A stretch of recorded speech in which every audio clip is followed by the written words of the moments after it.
today I'll be telling you something about lip fillers. Lips happen to be one of the most commonly filled areas of the face. Now, we get clients for lip fillers from across all the ages, teenage girls, middle-aged women to older women. So what happens when all of us age, we lose some volume from the lips. So as we age, the lips tend to become thinner and the upper lip tends to become a little bit longer. So all of us, when we age, we come across a situation when we need to fill up the lips. So what can be done with lip fillers is we can give just a contour to the lips. That is which we usually do for the younger lot.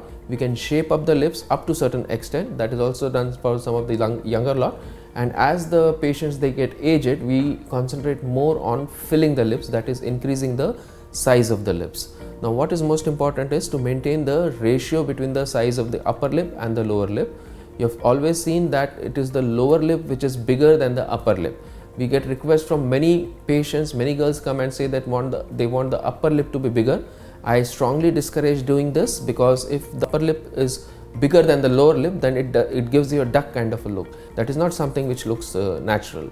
So we have to respect the ratio of the size of the upper lip to the size of the lower lip. The lower lip is about 1.5 times thick as compared to the upper lip. Now downtime for the lip fillers is, it is a office procedure. You just need to come over here, we apply a numbing cream so your lips go numb, we do the procedure and you can go back straight from over here and you can go back straight to the office. There is obviously some swelling in the lip which is more in the first 24 hours, and then slowly the swelling comes down. So by 3rd day or by 7th day, most of the times the entire swelling is gone and what you see is a perfect lip shape as you desired.